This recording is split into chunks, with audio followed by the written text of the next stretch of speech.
What you push this? Tell me what is your why? What is this one? You put this one on the agenda? Yes. What is Okay, so what's your stance? I don't understand. them are two um um Today is Tuesday, September 17th, 2024, and the time is 5 p.m.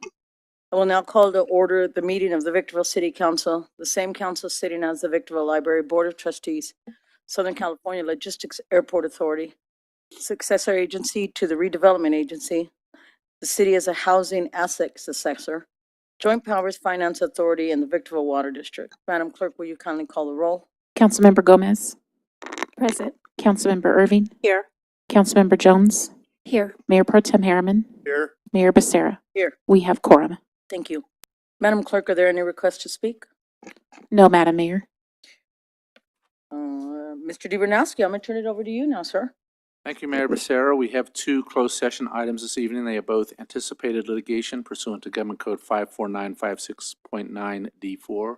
And this discussion is whether or not the city wants to initiate litigation. To the extent there is reportable action, we will report it either at the conclusion of the closed session or at the commencement of the 6 o'clock regular session. Thank you very much, sir. We are now in recess to closed session, and open session will resume at 6 p.m.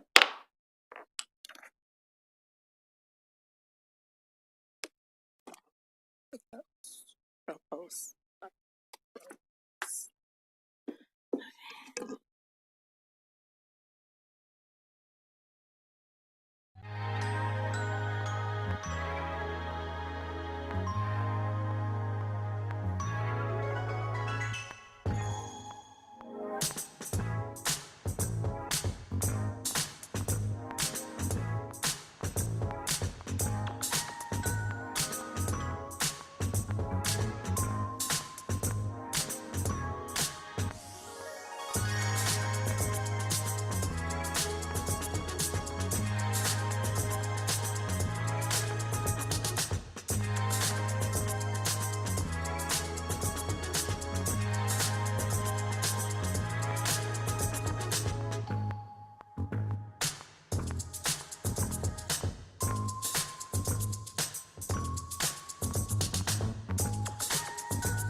there's the old planning commission. There's, Let's see. used to be a planning commission like 12, 14 years ago. Well, we see his name. I'm not good at that. Okay. I can't remember who he belonged to.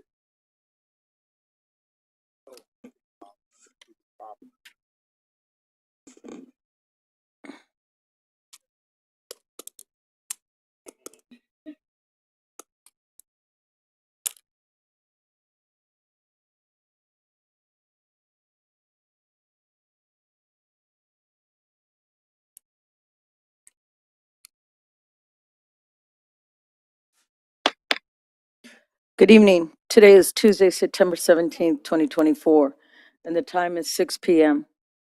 The regular meeting of the following will come to order.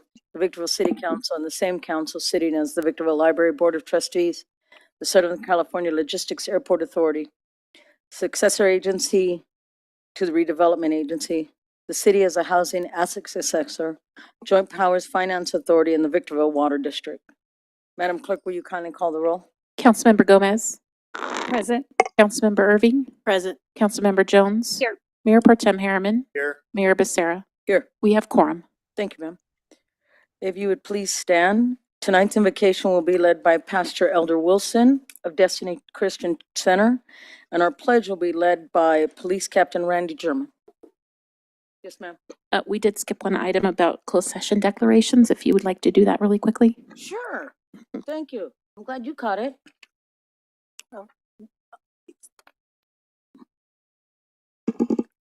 You give me a minute. It was my fault. I missed something. Thank you, Madam Mayor and council members. We have two closed session items this evening. Both were anticipated litigation pursuant to Government Code 54956.9D4. At this point, there is no reportable action with respect to either one of those items. Thank you. Thank you, ma'am. I wanted to get to the prayer real quick. Okay. Thank you, sir. Heavenly Father, we come to you today asking for your guidance and wisdom.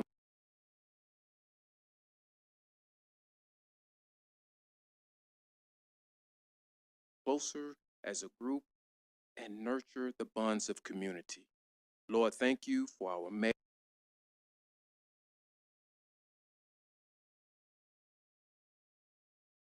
Justice and stability to our region. Give them power to do what is right and to rule in fairness. May our community be known for its love of humanity. In your name we pray. Amen. Amen.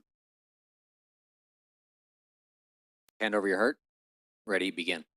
I pledge allegiance to the flag of the United States of America and to the republic for which it stands, one nation, under God, indivisible, with liberty and justice for all.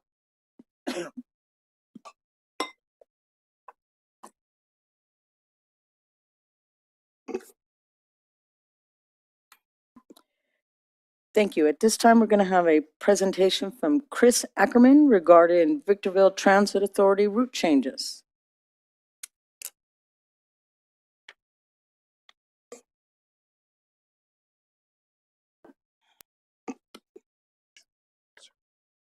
All right, good evening, Mayor, Mayor Pro Tem, and council members. Yes, my name is Chris Ackerman. I proudly serve as the Public Information Officer and Senior Marketing Manager for the Victor Valley Transit Authority.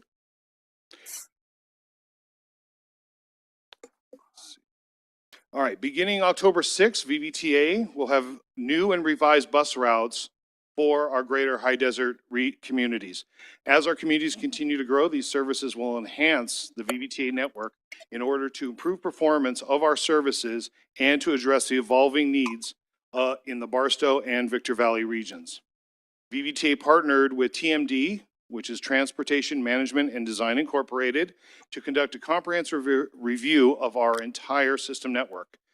Together, we engaged in a broad range of community members, including organizational leaders, analyzed demographic growth, conducted passenger outreach through surveys and drop-in sessions at our transit hubs, and held stakeholder meetings with cities, towns, and with our dedicated bus operators. And with now, I'd like to show you the results of our new changes coming to Victorville. The first one I'd like to point out, I'm very excited about, is our Route 22 will be expanding to serve residents of the Victorville Wellness Center upon request. This, upon request, is a free deviation to all passengers. We will reevaluate this route in March of 2025 on whether to make it a permanent stop or keep it as a free request only bus stop. Route 31. Route 31 will be streamlined off of the 15 freeway to operate along 7th Street, Kentwood, Civic Drive, Seneca, Cobalt, Dos Palmas, and Highway 395. This route will pick up passengers previously served by the discontinued Route 54, which I'll get to in a few minutes. Another very exciting route is our new Route 49. This will connect the residents of Apple Valley to the Victor Valley Mall, utilizing for the first time the Green Tree Bridge. Our Route 50 will be streamlined for faster route times. This will be done serving Hesperia Road, Nisqually, 7th and Arrowhead, Green Tree, Rodeo Drive, Victor Street, and South Mojave Drive. Portions discontinued by this route previously will be picked up by Route 56, which I will get to in a few moments. Route 52 will also be streamlined off the 15 freeway to serve passengers on 6th Street, Mojave Drive, and Roy Rogers. We're adding two-way service along La Mesa and Amethyst. Route 53. Route 53 will have faster route times for passengers transferring at the Victor Valley Mall. This is streamlined by removing the low ridership stop and congestion at Amargosa and Desert Escape. The traffic delays of turning onto Amargosa from Bear Valley Road and traveling through the Walmart Supercenter parking lot were causing such delays that passengers were missing their connections at the Mall of Victor Valley.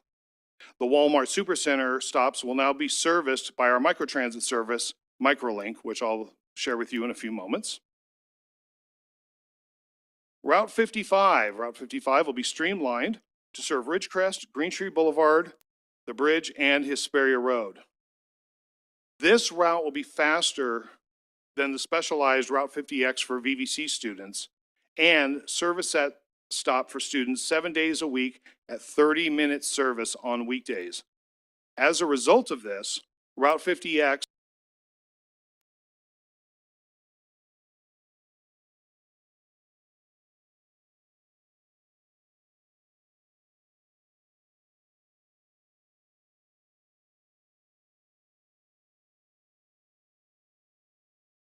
now Route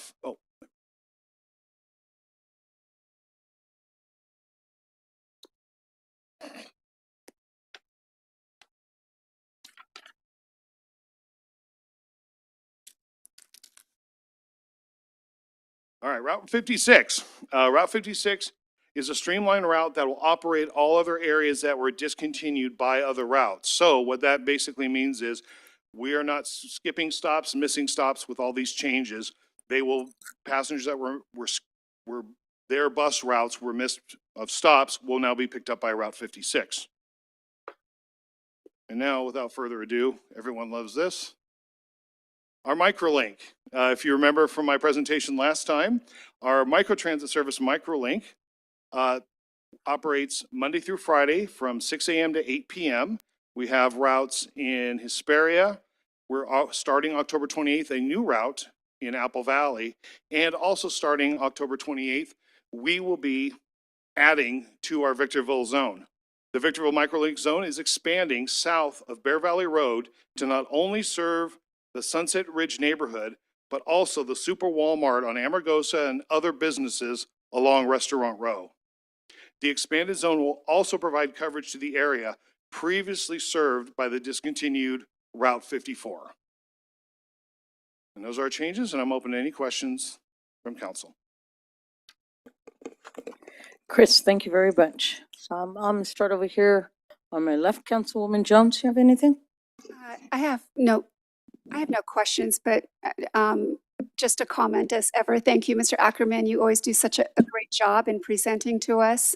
Thank you for doing such hard work to take care of all of our residents in our entire region. Much appreciated, sir. Leslie?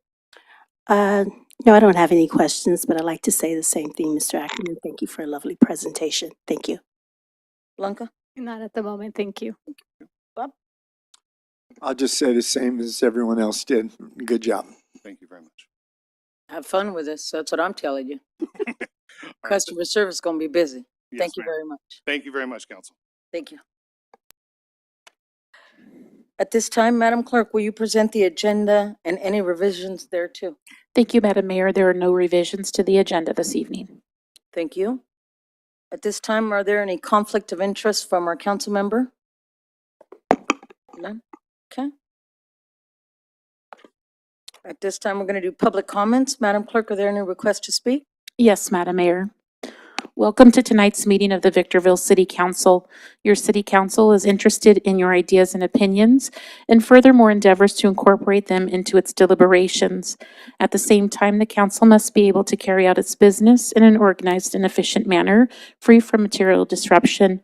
Therefore, this meeting will be administered in accordance with the council's established policies and procedures and Government Code Section 54957.9 and 54957.95. Individuals may speak on agenda items or on issues not posted on the agenda during the public comments section, provided those issues are within the subject matter jurisdiction of the City Council. Individual speakers may address the council once per public comment period and once per each public hearing item for up to 3 minutes. Additional time may be allotted for appeal hearings in accordance with the city's adopted policy and procedure manual. Those who desire to comment on a public hearing item may wish to reserve their remarks until that particular public hearing has been opened. All testimony is to be directed solely to the council. Although open meeting laws do not permit council members to engage in dialogue with any speaker during the public comment period, please know your comments and questions may be taken into consideration by council members when discussing the particular agenda item. The presiding officer may briefly respond or have staff respond to statements or questions, or may request that the staff report back to the council at a subsequent meeting. Speakers are requested to comment as briefly as the subject permits. Once comments are invited, the speaker will be called on by name, then recognized by the presiding officer. The speaker will state the item number that will be addressed or that the subject is a non-agendized matter. Audience members may not disrupt, disturb, or otherwise impede the orderly conduct of this meeting, and those who do are subject to removal from the meeting pursuant to Penal Code 403. Your understanding and cooperation are appreciated. Madam Mayor, our first speaker tonight is Yvonne Mashak on a non-agendized item.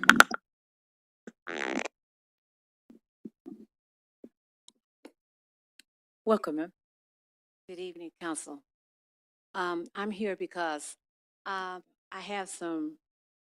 received some information, and I want you to promise me that you will really act on this according to the interests of people of Victorville, California. I've been told that Los Angeles is going to try to remove a lot of their homeless to various cities, and they're willing to pay quite a bit of money to move them because of the Olympics that's coming to LA. And we have our own problems, and I'm certainly hoping that you will take this into consideration and not fall into that. This is very serious to me. I just cannot believe that they would do this, and I'm hoping that you too will not allow them to entice you with any funds, gratuities, personal, whatever. I can tell you, ma'am, we have heard the same rumors. Our city manager has been apprised of them, and he is taking it serious. So he is aware of the same rumors that you have heard. Okay? Thank you very much. Thank you for bringing it to our attention. Our next speaker is Gary Wilson on a non-agendized item.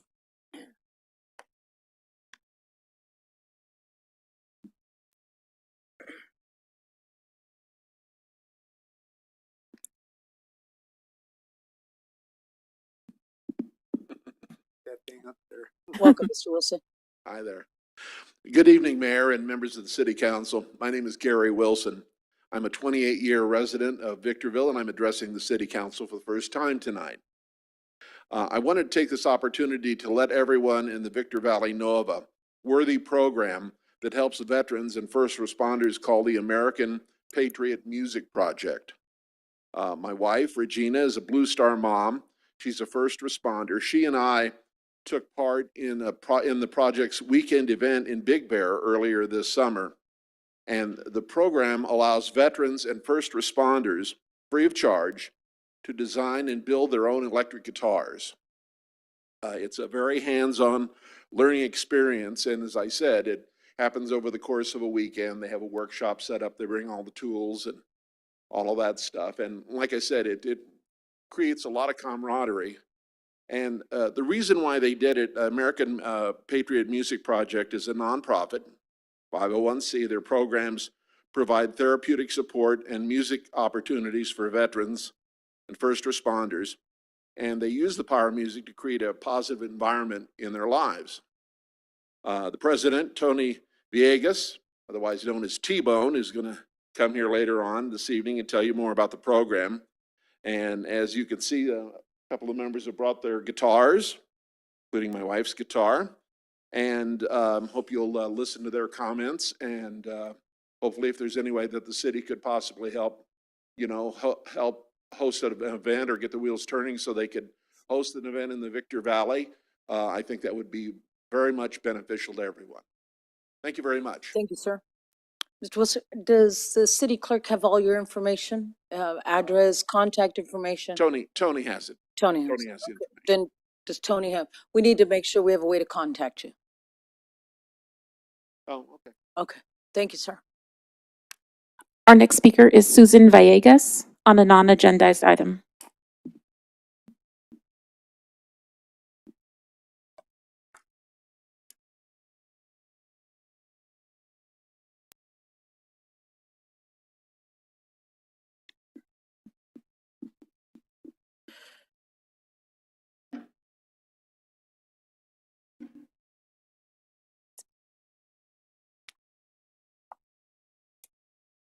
Thank you, Mayor and council members, for your time. My name is Susan Villegas. I am the Finance Director with the Board of Directors for the American Patriot Music Project. We are a 501c veterans nonprofit organization. Our mission is that veteran be left behind or first responder, because we work with veterans all the time. As a form of music therapy, we offer a 3-day, 8-hour-a-day workshop to build an electric guitar.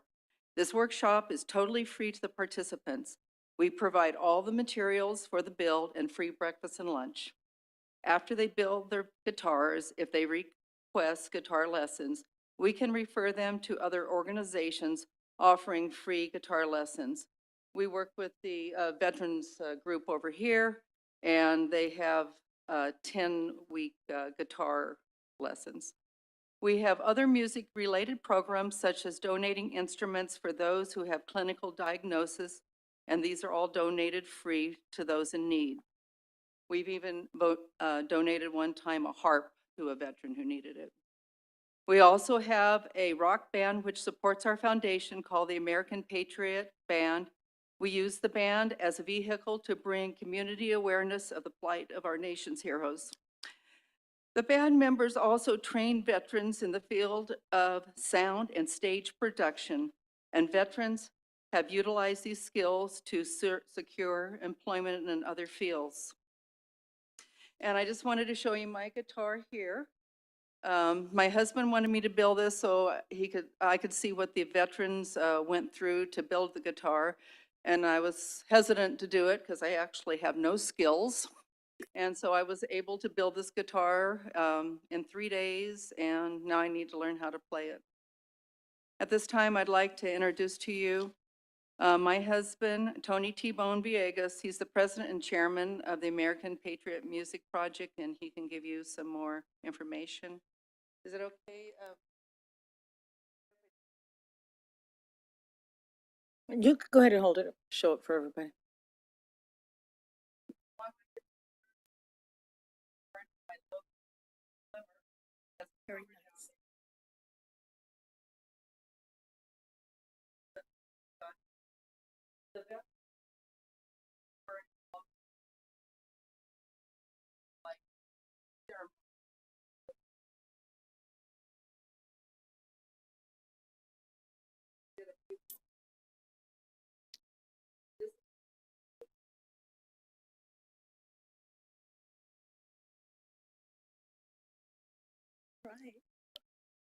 Ms. Villegas, thank you very much. Thank you for everything.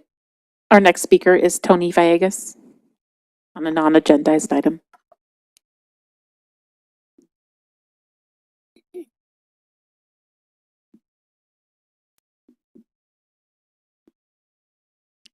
Anyway, this is a signature guitar that we built for our foundation, and we actually raffled this off. Somebody gave us $1,000 to take it back and raffle it again. So Mayor Becerra and members of the City Council, again, thank you on behalf of the American Patriot Music Project for your time. I am Tony Villegas, President and Chairman of the APMP based actually in Apple Valley. Through the music programs that my wife has mentioned, we have been working with veterans since 2012, previously as the California chapter for a veterans nonprofit that is no longer active. We started a rock band in 2015, is now called the American Patriot Band, and is now in the 9th year that we use as a marketing and fundraising platform. I believe I gave a copy of this be passed out, so all of you should have this information as well. My card is in there as well. With the endeavor of the band is and the APMP is to become its own. We became our own 501c nonprofit because of the band itself, with music therapy programs as the medium to create a positive impact in the lives of our nation's heroes who need help. The Veterans and First Responders Guitar Building Workshop has entered its 6th year. The STEM Guitar Building Group, funded by a National Science Foundation grant located at St. Clair College in Dayton, Ohio, collaborated with APMP, and we became the first veterans group of the STEM program. Their instructors supported our workshops, and they're the ones that would come over to our workshops and actually train our participants. APMP has held veteran guitar building workshops in Southern California and Linwood, Washington. The last workshop we held was at Big Bear in June of this year, and the instructor was Marine veteran Patrick Dooley, a former participant of the earlier workshop. APMP has now become pretty much we cut the STEM apron strings, and we now have 3 other workshop veterans trained to become instructors, one of which is a woman Army veteran. The most common comment that we hear from the participants is that I couldn't think of anything but this guitar for the last 3 days. That opens up the doors for us to tell them, you can think out of those demons of combat, and this is one way to do it. Further, many of the workshop participants realize they have skills they were not aware of, such as carpentry, electronics, design, or for that matter, wanting to play the guitar. This opens the educational door to perhaps consider learning a trade. We collaborate with local vet centers, such as the one in Victorville, that we have learning to play guitar workshops, as my wife mentioned, for veterans. One of our Big Bear workshop veterans is now in his 6th week of that program. Your time is Navy up. veteran Jose May, an Apple Valley resident. As of the 2024 census indicates Your the time is Victorville up. population. I'm sorry? Let's let him finish. Go ahead, Mr. Villegas. Thank you. Anyway, the 2024 census indicates that Victorville population as of 2022 is 140,279 people, which 4.3% of the population are veterans, or 5,227 that reside in Victorville community, and that's not counting the unregistered veterans.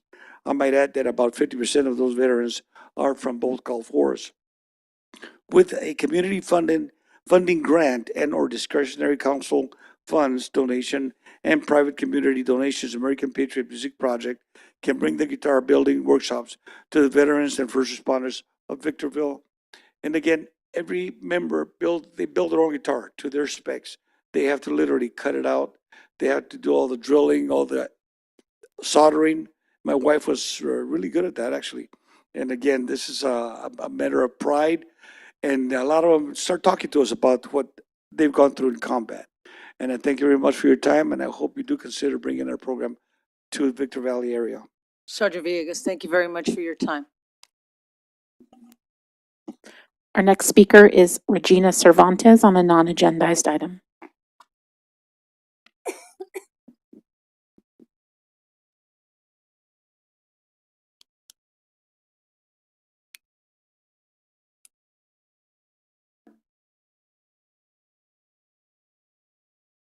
Good evening, Madam Mayor and council members. I'm a 9/11 survivor EMT with PTSD. I've been a resident of the High Desert for 14 years. For 6 years, I lived in the unincorporated area of Victorville. I'm here as a Blue Star mother and as a member of a recent guitar build with the American Patriot Music Project. I didn't just benefit from building my own guitar, but from the friendships of my colleague, mentors, and teachers at the American Patriot Music Project. Music has tremendous healing benefit, and my attachment to this beautiful instrument I created helped me feel accomplished and empowered. The first step in healing is, on a positive note, pun intended, creating the instrument that the music will come from. I'm thankful for the opportunity to speak to you and represent the High Desert responder community. My son is on his second deployment, serving with the U.S. Army.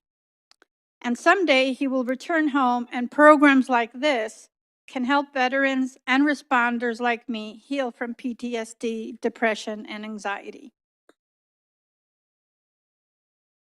Only wood before I got it. There are fender components inside. Every piece that you see was put by my hands. Gary had to help me with some of logistically figuring out where the soldering went, because that was definitely not my forte. I sanded, I molded, I stained so that it would fit my body. And for the sheriff's department, you're responders too, so pass the word. They can use help in locating grants and funds and a location to do a guitar build. I know there's a lot of veterans out here because I've encountered a lot of them myself. As a mother of a military deployed member, and the financial secretary for the High Desert Blue Star Mothers of America, California 51 chapter, which is only 2 years old out here, and we'll be visiting you all soon. We do some reaching out to community members in need. And I know this would help. The benefits of building this was incredible. My father played classical guitar. His father played classical guitar. And my father's 4 brothers played, and it's been a dream. Thank you. Thank you very much, ma'am, for your service also. Madam Mayor, there are no additional speaker cards. Thank you very much.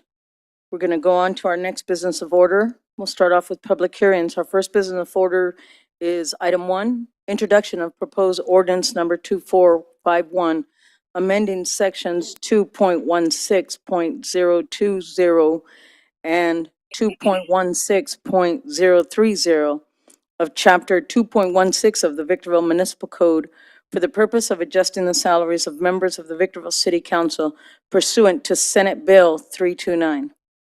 Councilmember Jones, since this was your request, would you like to introduce this item? Yes, Madam Mayor, thank you very much. And thank you as well to the council for allowing me to bring this item forward. This item is here before us so that we may consider an increase in council member compensation to $1,900 per month in alignment with the amended Government Code 36516 pursuant to Senate Bill 329. This adjustment would bring Victorville in line with other cities across California and make certain that our elected officials are fairly compensated for their significant time commitment and responsibilities. As outlined in Section 1 of the Government Code, the primary purpose of council member compensation is to, quote, enable the city to attract and retain qualified individuals to serve in the public interest, end quote. By increasing compensation, we can, number 1, attract a wider pool of qualified candidates, because a competitive salary can encourage individuals with diverse backgrounds and experiences to run for office, ensuring that our city council reflects the needs and interests of all of our residents. Number 2, reducing the burden on elected officials. And why is that? Because serving on the city council is a demanding job that requires significant time and energy. By increasing compensation, we can help alleviate the financial strain on council members, allowing them to focus on their duties without undue hardship. It's important to note that the state legislature has not adjusted the compensation schedule since 1984. That's 40 years. This significant time lapse underscores the need for a review and update of council member compensation. If a motion in favor of the adjustment carries, this law allows any council member to waive any or all of the compensation. The decision to accept an increase is entirely voluntary. I believe that revising councilmember compensation is a reasonable and necessary step to encourage the best possible in city representation. By doing so, we invest in the future of Victorville and demonstrate our commitment to good governance. Madam Mayor, I'm prepared to offer a motion when invited. Thank you. Thank you. Mr. DeBernowski, would you like to further introduce this item? I think Councilmember Jones has done an excellent job. Yes, this was a Senate bill, became effective January of this year, that allowed the city council to consider this increase. It also does provide for future increases pursuant to a couple of formulas that are set forth. If the council goes ahead and adopts this ordinance, it would not become effective in 30 days, but the increases would not occur until the new council members are set after the November election. Other than that, I think it's up to your discretion if you'd like to proceed with this. Thank you, sir. Mr. Metzler, would you like to add anything? Nothing further at this time. Thank you. Madam Clerk, would you please read the recommendation?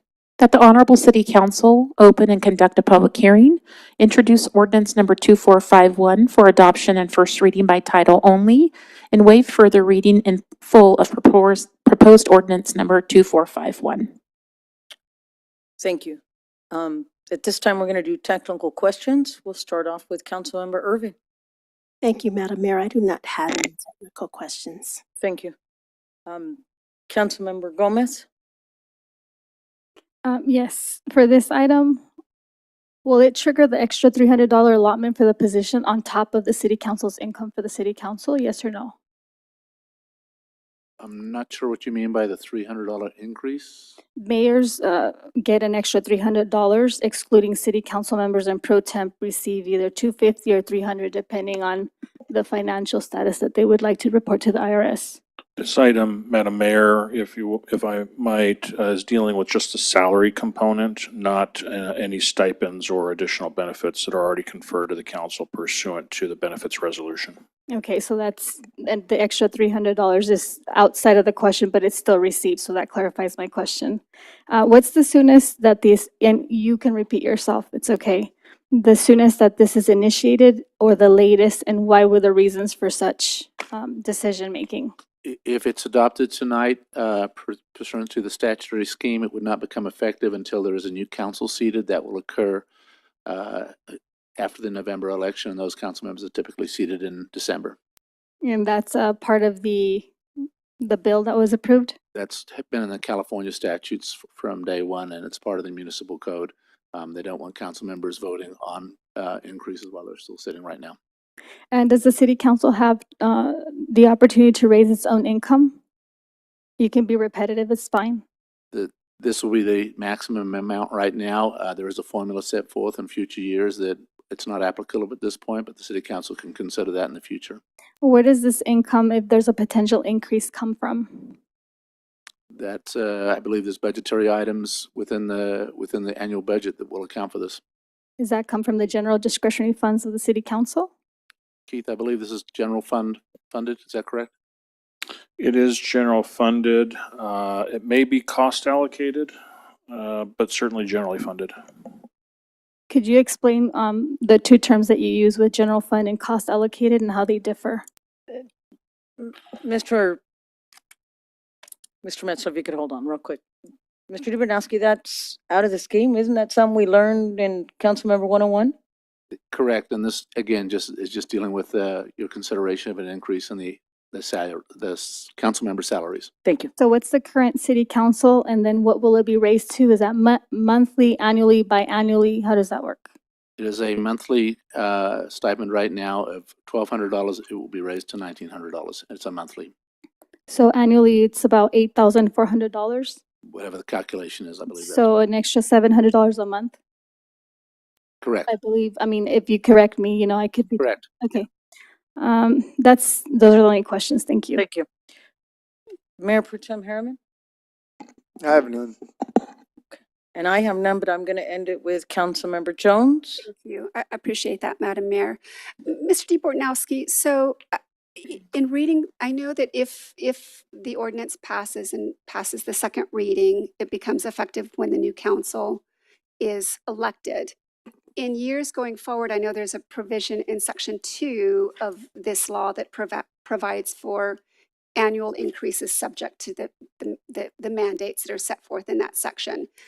If there is an increase in an off election year, you have to wait the following year, or does it, in this case, does it become effective? I believe you have to wait to the off year. Does it, okay, can we check into that? can, Because yes. I think there might be a distinction on this that's different from past, but I could certainly be wrong. Yeah, and the other thing they have factored in now is an inflationary factor to Yeah. consider in connection with future increases, but none of those are applicable at this time. Right. Okay, very good. That's all I have as in terms of questions, Madam Mayor. Thank you. Thank you. At this time, I'll open the public hearing. Madam Clerk, are there any requests to speak? No, Madam Mayor. At this time, I'll now close the public hearing. Madam Clerk, could you please read the title? Could you read the ordinance by title only, please?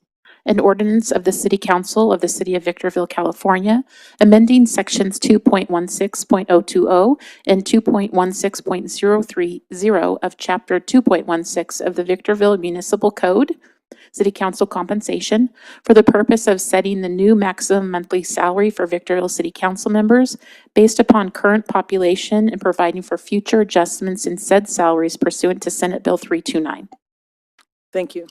At this time, Councilmember Jones, I'll invite a motion for this item. Thank you, Madam Mayor. Madam Mayor, I move that we take action in accordance with the recommendations set forth on the agenda as to points 2 and 3, with point 1 already having been disposed of.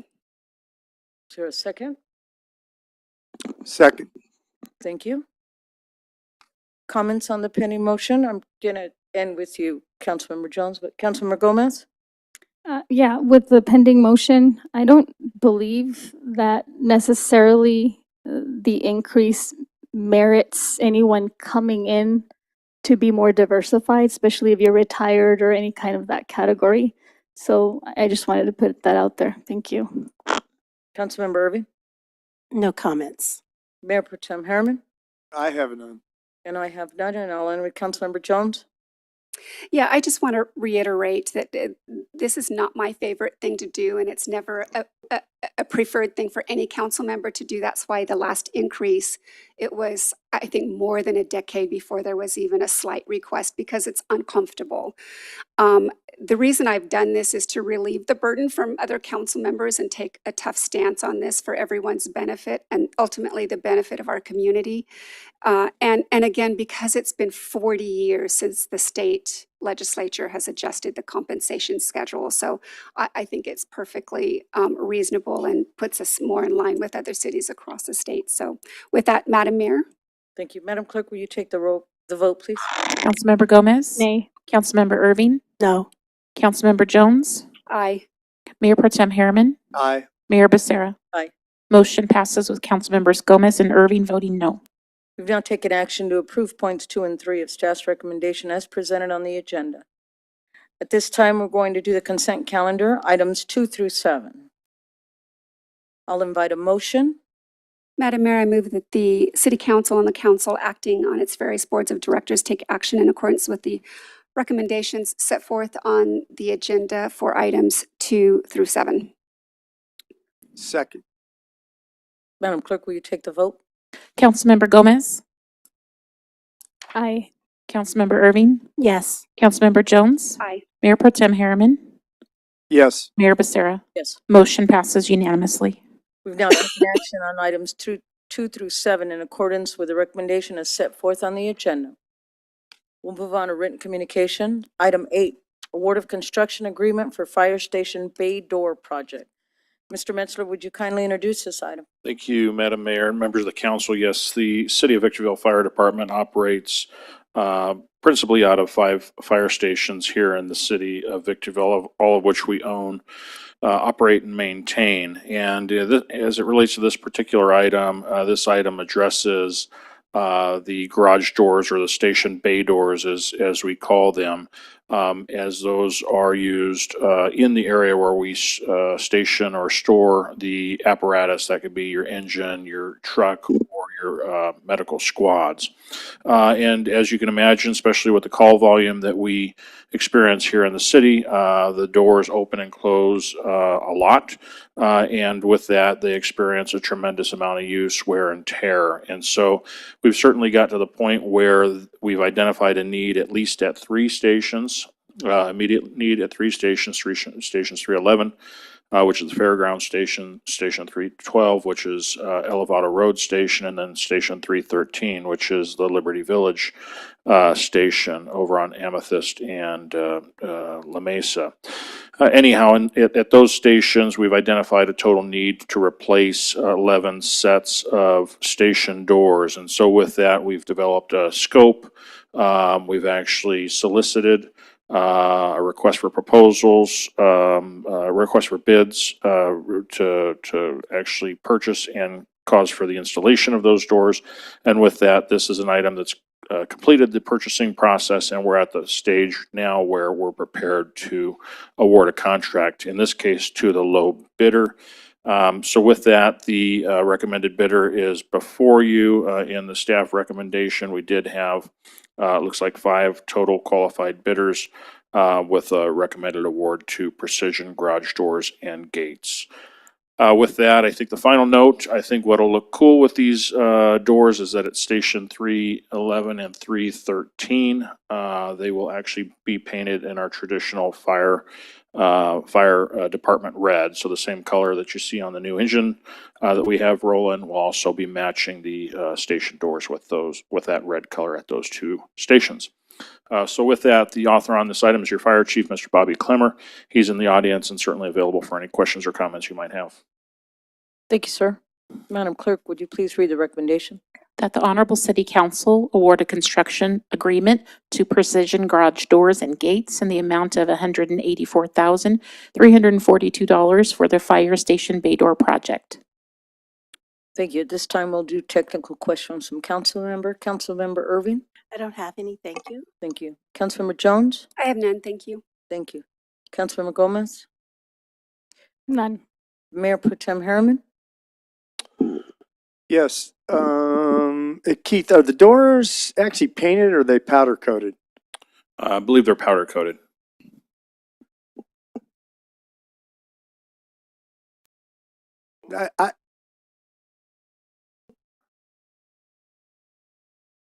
I would think they're powder coated. I just thought I'd throw that out.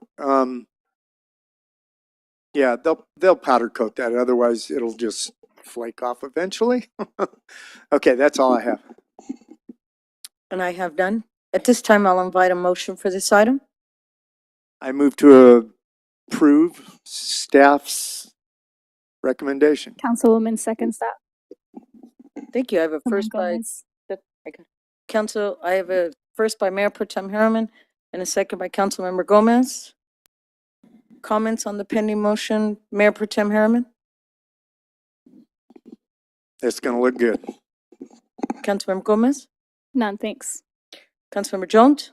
Thrilled about the red doors. It's my favorite color. It's good. Thank you. Councilmember Irving? No comments. Good job, Bobby. I'm sorry, Captain Clemmer, sorry. Madam Clerk, will you take the vote? Councilmember Gomez. Aye. Councilmember Irving. Yes. Councilmember Jones. Aye. Mayor Pro Tem Harriman. Yes. Mayor Becerra. Yes. Motion passes unanimously. Thank you. We've now taken action to approve staff's recommendation as presented on the agenda. Item 9, purchase of 1 liquid-filled pad-mounted transformer. Mr. Metzler, would you kindly introduce this item? Thank you, Madam Mayor and members of the council. As you know, out at the Southern California Logistics Airport, along with the Foxborough Industrial Park, we operate an electric utility service where we actually not only procure electricity, but we also coordinate the transmission of that electricity to those industrial parks. And we also then have developed, we own and operate our own electrical distribution system where we provide electricity directly to our industrial customers at the Southern California Logistics Airport in this particular case, which is what this item is attending to.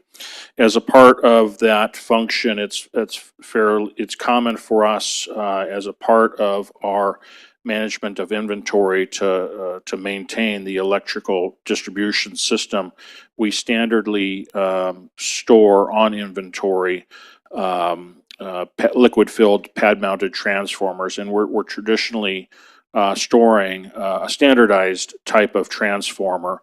And we do that in part, of course, to be able to immediately respond to an emergency to the extent there's a transformer failure.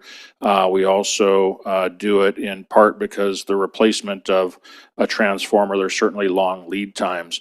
But one thing that's unique about our utility, and it has a lot to do with just our business-friendly approach to helping facilitate development as quickly as possible. We also use our existing inventory to provide those transformers. In this particular case, one transformer is going to the new development that's being constructed, the 1.4 million square foot building that's the forthcoming Goodyear Tire and Rubber Company. They'll need a transformer as a part of their electrical service design. And so to avoid their potential delay in having to wait for the transformers to be ordered and delivered and potentially holding up their C of O, we traditionally enter into this type of transaction where they'll pay us effectively for the transformer. We'll go ahead and replace it and stock it in our inventory so that we also have it available in case down the road there's emergency. So with that, that is effectively what this item is doing. It's authorizing the purchase of that replacement transformer so we can re-inventory the transformer that will ultimately be shipping off to the Prologis project out at the airport. So with that, the author on this item is your Director of Electric Utility Services, Ms. Brenda Hampton. She's here in attendance and available for any questions or comments you might have. Thank you. Madam Clerk, would you please read the recommendation? That the Honorable City Council find that Hitachi Energy USA, Inc., through its distributor Nexus Power, is the sole distributor of Hitachi transformers, and that the sole source for standardizing the aforementioned component of the electric utility distribution system is approved in accordance with Section 2.28.100B2 of the Victorville Municipal Code, and approve the purchase of one liquid-filled pad-mounted transformer from Hitachi Energy USA, Inc., in the amount not to exceed $139,180. Thank you, ma'am. Technical questions from council members? Councilmember Irving? That must be the flavor for the day. No questions, thank you. Councilmember Jones? None, thank you. Councilmember Gomez? No, thank you. Mayor Pro Tem Harriman? My questions have already been answered on earlier. Thank you. Thank you. I'll invite a motion for this item. I move to approve staff recommendation. Second. Okay. I have a first by Mayor Pro Tem Harriman, a second by Councilmember Jones. Comments on the pending motion, Mayor Pro Tem Harriman? Yeah, I would just like to, in case anybody doesn't know, this is very, this is why Victorville is a premier place to build and expand, because most cities won't do this. And it creates, Southern California Edison is literally, I guess I'll use the word terrible. They take forever to do things. So this is very pro-growth by us, enabling the construction of these projects to move forward instead of waiting. And so I think it's definitely something other cities should probably consider, but that's all I have. Councilmember Jones? No comments, Madam Mayor, thank you. Councilmember Gomez? None, thanks. Councilmember Irving? No comments, thanks. And I have none. Madam Clerk, will you take the vote? Councilmember Gomez? Aye. Councilmember Irving? Yes. Councilmember Jones? Aye.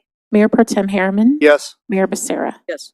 Motion passes unanimously. We've now taken action to approve staff's recommendation as presented on the agenda. Item 10, determine city's position on Cal City's 2024 Annual Conference proposed resolutions. Mr. Mentler, would you kindly introduce this item? Thank you, Madam Mayor, and members of the council. As you know, we're a member of Cal Cities, formerly referred to as the League of California Cities, and it's an organization, resource organizations to cities throughout the entire state of California.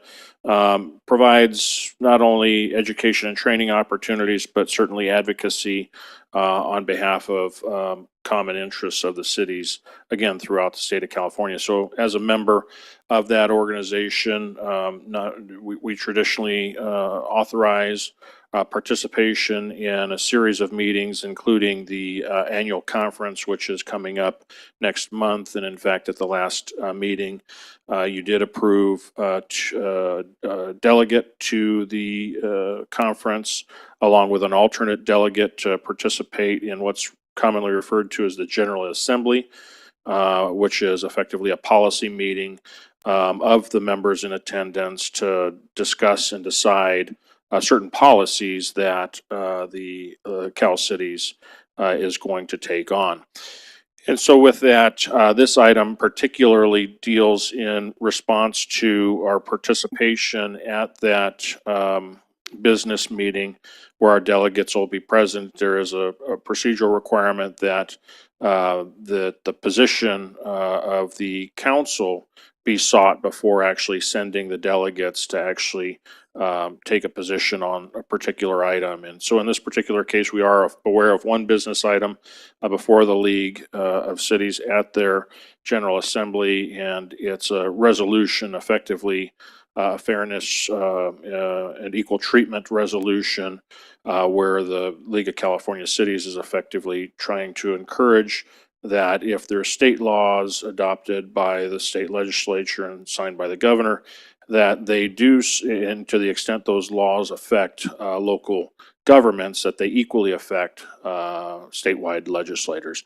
And so with that, that's the bill that's the resolution that's being contemplated at that meeting.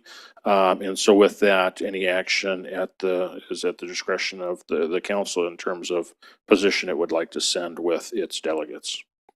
The author on this item is your city clerk. She may have more information to share, but she's also available for any questions or comments you might have. Madam Clerk, would you please read the recommendation? That your honorable city council consider the following League of California Cities resolution. A resolution of the General Assembly of the League of California Cities calling for the California Legislature to enact laws that ensure that what applies to one applies to all in the fair and equal treatment of all government officials at all levels in the state of California, and direct the appointing voting delegate to support the above resolution at the General Assembly meeting. Thank you. At this time, we'll do technical questions from council members. Councilmember Gomez? Yes. Why are we lacking a recommendation from staff?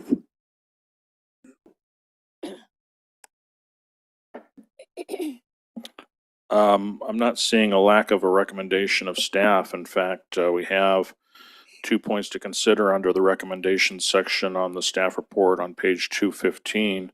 And I think the summation of it is in recommendation 2, which is direct the appointed voting delegate to support the above resolution at the General Assembly.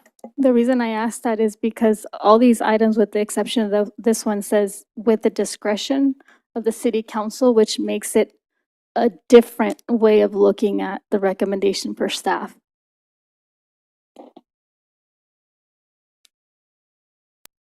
I have no response for that. Okay, the next question is, I believe there may have been more than one agenda item, but it seems like this one is a preferred. Reason being? In other words, in context, why wouldn't we bring all the resolutions? I'm only aware of one resolution that's being contemplated at the league meeting. So when the League when this organization comes up, it typically can have one or more. Is that what is saying? It could, or it could have none. And I believe last year I believe it was last year, they didn't have any to consider, but this year there is one. Okay, so this is the only one that we're considering, because this is the only one that they have on the item, right? On the item list? That's correct. Okay. My final question is, can there be any state punitive measures by containing a majority vote today or even whatever is required? Not that I'm aware of. So why vote on this? Well, as stated originally, there's a procedural requirement for the delegate to actually participate in the vote, that effectively this council discusses its position and takes position so it can send that position with your represented delegate at that meeting. And that brings another question. Anyone else is doing this? How many cities represent and or other, do we at least have 50% doing this that we know of? At least, yes. Thank you. No further questions. Councilmember Jones? I don't have questions. I will have comments later. Thank you, Madam Mayor. Mayor Pro Tem Harriman? I don't have a question. Councilmember Irvin? I don't have a question, thank you. And I have none. I'll invite a motion for this item. Thank you, Madam Mayor. I move that we adopt staff's recommendation as to points 1 and 2 as presented on the agenda. Second. The first by Councilmember Jones, second by Mayor Pro Tem Harriman. Councilmember Jones, do you have any comments? I do. I'm very thankful that this has been appearing on the agenda for the last several years, because as a voting delegate, you certainly don't want to be put in a position at the Cal Cities meetings to take what could ultimately be a unilateral vote, take a unilateral position. We are a legislative body of 5, and it's very helpful to get the input of the council before taking such votes. It also helps because sometimes when the committee and policy meetings take place at Cal Cities, there can be amendments, there can be some last minute changes that can really upset the apple cart, as it were. And I find it helpful to know that I'm directed by my council to take a vote in a particular way. And it really shields me from some of the politicking that can unfortunately take place. So those are my comments, Madam Mayor. Thank you. Mayor Pro Tem Harriman? I would just reiterate the same thing, and that's all I have. Councilmember Gomez? None, thanks. Councilmember Irvin? No comments, thank you. I have done. Madam Clerk, will you take the vote? Councilmember Gomez? Nay. Councilmember Irving? Yes. Councilmember Jones? Aye. Mayor Pro Tem Harriman? Yes. Mayor Becerra? Yes. Motion passes with Councilmember Gomez voting no. We've now taken action to approve staff's recommendation as presented on the agenda. Item 11, discussion and possible action regarding providing a letter to the governor concerning Assembly Bill 2081 and Assembly Bill 2574. Councilmember Jones, since you requested this item, would you like to introduce it? Thank you, and thank you to the council tonight. It's my busy night for sure. Again, thank you everyone for agreeing to take up this item so that we can consider whether to send letters in support of AB 2081 and 2574. These bills aim to enhance transparency, oversight, and accountability in transitional and supportive homes. As you may recall, in July of 2023, our community expressed deep concerns about a project that was then underway for a transitional home in Eagle Ranch. Following a presentation on the matter, the city manager, staff, and I held a follow-up community meeting to address their concerns and provide clarity on the city's regulations and enforcement processes. While these efforts were valuable, we have an opportunity tonight to make a significant impact by supporting legislation that will directly benefit our residents. By sending letters of support, we can demonstrate our commitment to ensuring that transitional and supportive housing projects are implemented responsibly and with the utmost consideration for our community's well-being. Madam Mayor, I'm prepared to offer a motion when one is invited. Thank you. Thank you. Mr. Metzler, would you like to further introduce this item? I think at this point in time, what I'd like to just add is where these two bills are at in the legislative process. And so both AB 2081 and AB 2574, they've fully completed the entire legislative process, which is to mean they've successfully navigated through the assembly floor and gotten through the assembly floor. They've also gotten through the state senate floor. And so effectively, these bills both have been sent to the governor and effectively are waiting for his consideration. And I think really, if anything, I would suggest that as a function of support, if the council is so inclined to give that support, that the support be constructed in such a way where you're actually asking the governor to sign the bills, because that's effectively where these bills are setting. And I do believe it's a deadline of September 30th for all bills to be signed. So it would be timely if the council did support such an action, that we get something out as soon as possible, and that we work with the authorized signer to sign and get that letter off to the governor's office. Thank you, sir. Madam Clerk, would you please read the recommendation? Any action is at the discretion of your honorable city council. Councilmember Gomez, do you have any questions? Yes, just really quickly, I know that these bills have already been passed in both houses. Maybe the question is irrelevant because I don't see why Governor Newsom would veto or go above and beyond to do something extra. So treatment centers, do we predefine that, or is just that's the state law, right? We're not predefining it locally. Because this is a support letter. This is not us predefining anything that is not already at the state level. We're not predefining anything. In fact, as it works in bills, if actually signed by the governor, this becomes the law. All definitions are effectively relied upon by the legislative bill and the legislature as to how they're crafting the bill. Yeah, so my next question is just basically irrelevant, and I'll just wait for comments to provide whatever I needed to state. Thank you. Mayor Pro Tem Harriman? I have none. Councilwoman Norman? Yes, just to indulge me, please. I guess it could be Council Member Jones or either Mr. Metzler. These bills do what in effect? They add additional layers of certification?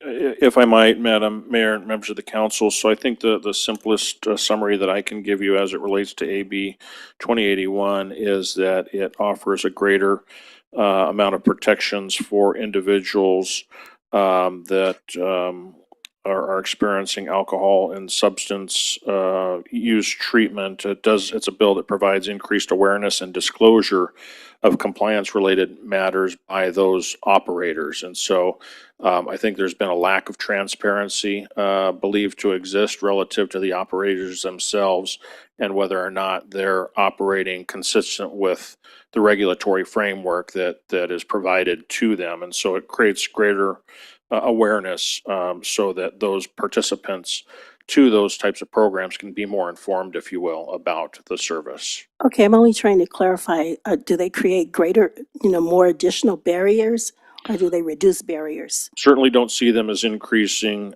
barriers. And I think in that particular case, it's really intended to be more awareness and more disclosure. In the case of Assembly Bill 2574, that is a bill that effectively requires licensed adult alcohol or drug abuse recovery facilities to be more regulated like a business, among other things. And I think that's kind of speaking to some of the issues that we've experienced, especially as it relates to our inability to really say no to those types of facilities opening up in your neighborhood, as an example. And so this does serve as a framework to require these types of centers to operate more like businesses. And so really effectively, I think, speaks to that larger goal of trying to comply and make sure if they're fitting in the neighborhoods, they're actually fitting positively in the neighborhoods as opposed to being a nuisance or a problem for the neighborhoods. And so we're hooking this up saying that the transitional home that exists now in Eagle Ranch is not as compliant as it should be? No, I don't think that's the case. In fact, just recalling that case, that's probably the most recent one that's been elevated to this level to where we actually had to do quite a bit of direct outreach. Because certainly what we were hearing and feeling from the community, that neighborhood particularly, was that we were doing nothing. Of course, there was, I think, an expectation from some of the community members that was expectation of us that was greater than what we could actually actually handle or attend to or regulate. But we actually had to spend a tremendous amount of time at the end of the day sharing with the community that, quite honestly, the legal framework that exists actually has us as a municipality handcuffed, if you will, in terms of how we can positively influence those types of operations to coexist in our residential neighborhoods. So this bill, in my understanding, is one step forward to trying to get those types of operations to operate more akin to, say, a home occupation type permit, or something that's, more compatible with what we would require of businesses. Right, I was just trying to ascertain or figure it out. I didn't see, this is more state oversight rather than local oversight within these bills, correct? These are much more coming from the state oversight perspective, yes. Very good, thank you. Thank you. Councilmember Jones? No questions, thank you. And I have none. This time I'll invite a motion for this item. You failed to request comments, or That's what we did, thank you. right? You did questions. Comments will come after the motion. Comments come out. Thank you for catching me on that. I'll invite a motion for this item. Yes, Madam Mayor, I would like the honor of doing that. So I move that letters of support for AB 2081 and 2574 be sent to Governor Newsom following the format presented on the agenda. And I also would request with that that every council member is CC'd on the letters. We have a first. I second. We have a first by Councilmember Jones, a second by Mayor Pro Tem Harriman. Councilmember Jones, comments? No, thank you. Mayor Pro Tem Harriman? I have none. Thank you. Comments now, Councilmember Gomez? So before I do my comments, I have a substitute motion to just leave as is. There's no need for us to intervene when they've done their role. That's my motion. When I say they, I'm addressing the legislators at the state level. With no second, that motion dies. Thank you. The comment is, as local legislators, we have a role in our city, and the state levels have their decision-making processes that have already passed, my understanding, both houses. Therefore, there's no real need for the local municipality to go through the extra layer.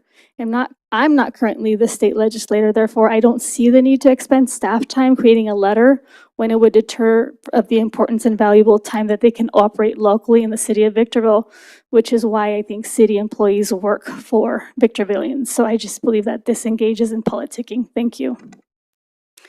Councilmember Irving? I don't really have any questions. I mean, a letter in support is not gonna hurt, so I don't have any. Madam Mayor, might I have my time back to comment on the motion? Do you have time? Madam Assistant City Clerk, how much time does Councilmember Jones have? Councilmember Jones has 5 minutes. Thank you. I hadn't commented before.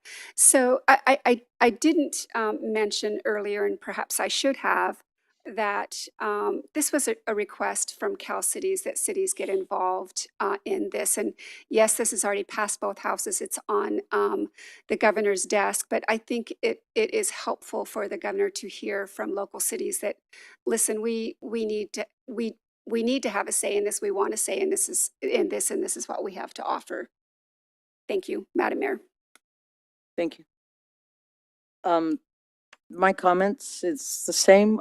We get involved at a state level. If we were to follow all the mandates that the state handed down to us without any kind of, whether we approve or disapprove, we would be called the state of California instead of the city of Victorville. So that's why we fight for what we have here, because we are a group of 5. Madam Clerk, will you please take the vote? Councilmember Gomez? Nay. Councilmember Irving? Yes. Councilmember Jones? Aye. Mayor Pro Tem Harriman. Yes. Mayor Becerra. Yes. Motion passes with Councilmember Gomez voting no. We've now approved to send the 2 letters to the state of California. Item 12, discussion and possible action regarding development of a potential policy that considers a more assertive and innovative solution to take on the issue of illegal fireworks in the city of Victorville. Councilmember Jones, since you requested this item, would you like to introduce? Thank you, Madam Mayor. And again, thank you to the council for your willingness to think about taking a stance or perhaps creating a policy, as it were, that considers a more assertive and innovative solutions to take on the issue of illegal fireworks within our city, and that also explores opportunities to mitigate the negative impacts and undue burdens brought to bear by Adelanto's outlier fireworks policy. I spoke a bit about this at our last meeting when we got the presentation from our fire department. And it was very clear that despite the incredible efforts and the valiant efforts and hard works of all of our staff to get this issue under control, we can all agree, I think, that more needs to be done. And I certainly am going to rely on Mr. Metzler for some suggestions. I know one of them might be for council members to see if we can sign on with a legislator to perhaps bring a bill forward to outlaw unlicensed fireworks in the state of California, especially when we think about all of the fires that we're dealing with now. It's up front and center for us, I think. And also, I mean, I certainly think that's one approach. I don't know that we want to put all of our eggs in one basket, so I don't know if we can consider other things like drones or other enforcement remedies. But I suspect that tonight is maybe the beginning of some more discussions to come. But in the end, I hope that we can set in motion some rigorous and robust strategies to effectively curb the use of fireworks and foster a safer community for everyone. Thank you, Madam Mayor. Mr. Metzler, would you like to further introduce this item? Thank you, Madam Mayor and members of the council. I think just revisiting some of what was discussed at the last meeting, especially as we had shared with you a presentation from not only your code enforcement official, but certainly your fire chief. And, you know, one of the things that we shared with you really, I think, resulted from, I think the frustration is a good word, that we experienced just in responding to all forms of 911 response calls on 4th of July. The frustration stems from, I think, what you saw in the presentation, which is the results of a tremendous amount of work from your code enforcement teams and a code enforcement team who's led a number of other divisions in the organization, including fire department, animal control, police department, certainly involved, to really be more proactive. And we have been more proactive over the last 4 years in creating greater awareness. We have a regulatory a framework that basically assesses $1,000 per incident. We've actually been successful in collecting quite a bit of money, which all is used to help offset effectively the overtime costs associated with having to actually navigate that program, which typically starts Memorial Day weekend and then all the way through the 4th of July. And, you know, I think certainly what we heard from the chief at the last meeting, the fire chief at the last meeting, was this 4th of July was probably one of the busiest fireworks 4th of July days that we've had in a long time, if not ever. I monitored fairly closely a lot of the response calls on the 4th of July from my home. Actually watching the types of calls that we were responding to, structure fires, veg fires. And what I saw is clearly we were taxed very heavily. We weren't the only one, and certainly we saw our allied agencies up here responding fairly frantically to all of these incidents. My biggest worry that I shared with you at the last meeting, and it's still my worry today, and I think unless we do something from an advocacy perspective, at least to start creating greater awareness and perhaps even to try to influence maybe it comes to legislation. Something's got to be done is the point, because, especially when there's so much confusion that exists about fireworks. Victorville, it's not permitted. Apple Valley, it's not permitted. Hesperia, it's not permitted. But when you have a neighboring jurisdiction where it's allowed, that doesn't help in terms of making it clear that fireworks are illegal, regardless of all the campaigning that we have participated in terms of the awareness of who it affects. Pets, vets, it affects us all in our lifestyles. And it's a major threat to property. And so something has got to give. But my biggest worry is, as we, especially in Victorville, with all of our first responding apparatus, are equipped to respond to medical emergencies. My biggest worry on the 4th of July, to be honest with you, was while we're chasing fires, veg fires, structure fires, and in many cases going outside of our jurisdiction, what happens when you have that legitimate 911 medical call and we are just overburdened, unable to respond to that medical response call? And that's got to be the worry. And if the contributing factor is just this craziness that exists involving fireworks, and certainly the confusion that I think exists when you've got a neighboring jurisdiction that's allowing it to be legal, that doesn't help. And so, maybe it's extreme in my view that I've shared with you, and I think that's what has encouraged us to get to this point today.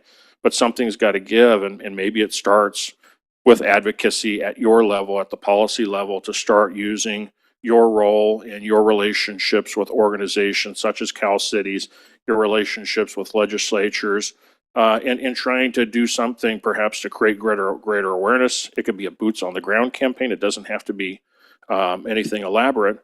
But using your role and relationship to try to influence, maybe it comes to making it statewide illegal to do any recreational fireworks and only allowing for licensed show type events, especially with the wildfire, and we're experiencing it now. It just seems absolutely insane to allow and continue to permit the incendiary activity of fireworks going off in our backyard. So with that, I'll get off my soapbox a little bit, but that's where my view is at. That's where our view is at as staff, is asking for you as council, giving our concerns, that you consider taking on perhaps a more proactive role in trying to shape some type of legislative framework to help us out. Thank you.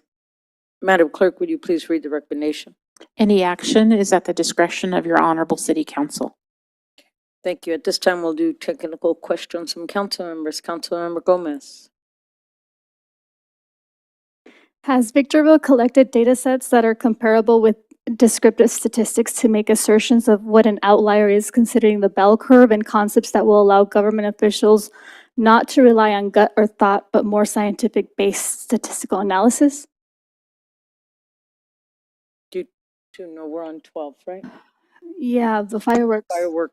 Yeah, it was just, it's embedded within the context, but it is related to the fireworks.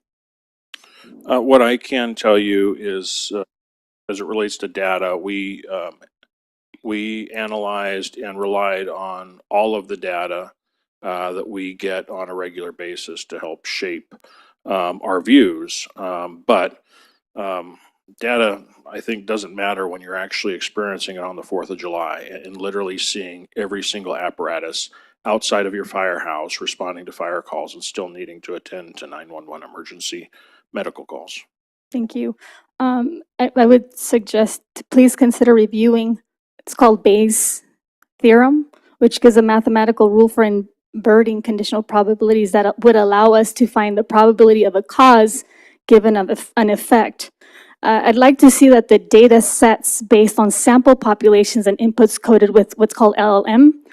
It's called coded programming language to sustain the arguments that are being presented today. Does the city have the staff or the manpower to encourage such data collection and an analysis of this magnitude if we are to vote on something like this? If the question is, does the staff have the manpower I would say yes, but I will also tell you, unless directed differently, I'm not going to consider your suggestion as to studying or analyzing using your approach. Yeah, no, it's something that's I'm just bringing to the attention, and I know it takes at least a majority, but I think it bears the burden of me showing the importance of creating certain processes in a local government. Just, I'm not directing you or anything like that, just bringing suggestions. Thank you. Councilmember Jones? I mean, not real questions, but I'm was hoping for a little bit more of a not really a to and fro conversation, but a conversation on, ideas as to what this council might do, what kind of stance it wants to take, and or if we want to rely solely on perhaps taking a legislative approach to this, or if we want to beef up other types of enforcement. So however you want to approach that, I can follow.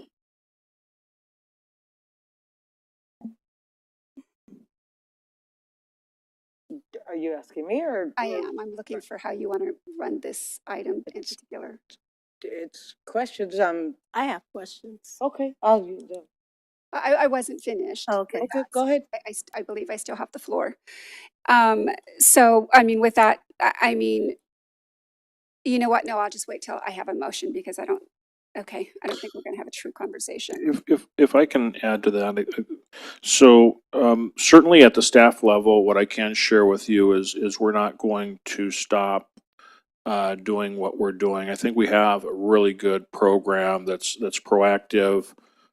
Certainly creates a great amount of awareness, and quite honestly, I believe it's been successful in terms of catching a lot of violators, and I do believe that's curbed behavior. But I think that the problem has grown much greater than what our resources can tackle. We are going to continue to look at other means. We've talked about drones. There's limitations from a legal perspective that I think we're trying to decide if they are going to help make us more effective or not. But I will also tell you, in addition to, especially directly relating to this recent experience, we're already working at our level, at the staff level, with our allied responders through the chief, of course. And that's obviously, identifying and talking through what is the real issue. Are there solutions at our level, and perhaps are there roles that chiefs, not only up here not with just Victorville, but up here in the desert, but then perhaps even casting a wider net to where we can perhaps encourage a promotion of the same concern at the chief's level. We certainly intend to continue to do those things and the more that I just suggested. So I think certainly with, a balanced approach, and that's why I say, we're going to continue to take on what we're doing. I think there is a recognition from us all that there's certainly differences in our roles. And so as we're doing that, I think a perfect complement to our effort would certainly be an effort by the council to actually help trying to influence those organizations, those political channels that you participate in, those relationships you have with legislators, to try to influence, the regulatory side, because I think if we can be successful on that side of the equation, ultimately we can meet in the middle to where, of course, the policymakers are talking with the staff members, and if we're all, in theory, in agreement that, yeah, something's got to be done and perhaps legislation is the answer, then I think we can actually get something accomplished. All right. So, Madam Mayor, I with that, I do want to continue with my time for questions if I could. Thank you. So, Mr. Metzler, I'm glad to hear that you're considering other things, and certainly the feasibility of drones. As to the issue with Adelanto, I mean, I certainly feel the same frustration because, I mean, at what point we have to respond.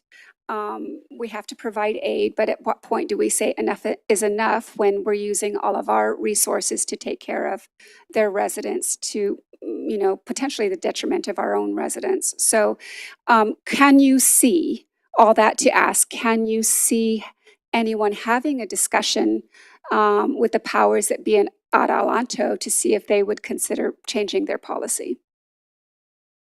It's my view that the most effective way to deal with Adelanto as it relates to this is likely at the policymaker level, at the council level, and certainly, certainly, obviously, we're in common forums with the Mountain Desert Division of the League. In fact, we're all together Friday. It certainly could be a discussion point in the round table there. It could be something where perhaps it's kicked off, privately as mayor to mayor, council members to council members, that kind of thing, without violating the Brown Act. I think it starts with a conversation at some point in time. But I think the best, my view is the best way to get cooperation with Adelanto likely is going to start amongst the elected leaders. Thank you. So with that, Madam Mayor, then I will be prepared to make a motion when invited. You done with your question? Done with your questions? I'm finished. Yes. Thank you. Councilmember Irving? Yes, thank you very much. Well, in listening to the discussion, at the last council meeting, I wasn't here, so I'm not privy to this conversation. What is this assertive and innovative solution? Is that what it's framed? What is that? What would that look like to take place on this issue? What would that look like? The innovative solution is really the point that catches my attention in particular. Are we talking about drones, or are we talking about Adelanto about changing their policy? What exactly are we Well, I discussing? can only tell you what I have. Councilmember, I was actually talking to Mr. Metzler. Thank you. Thank you, Madam Mayor, and I think that language is derived more directly from the actual request at the last council meeting. I believe it was Councilmember Jones that actually framed it using those words to consider having it discussed at this meeting. So perhaps better answered by Councilmember Jones. Okay. Member Jones? Madam Mayor, may I? yes, ma'am. Thank you. So just trying to use language that gets us in the place where we can talk about anything and everything to resolve the issue that we have. So if it takes innovation, whatever that might look like, and in this case, it might be a legislative framework. It could Okay. be drones, it could be whatever this council desires. Well, I'm certainly in favor of dealing with illegal fireworks.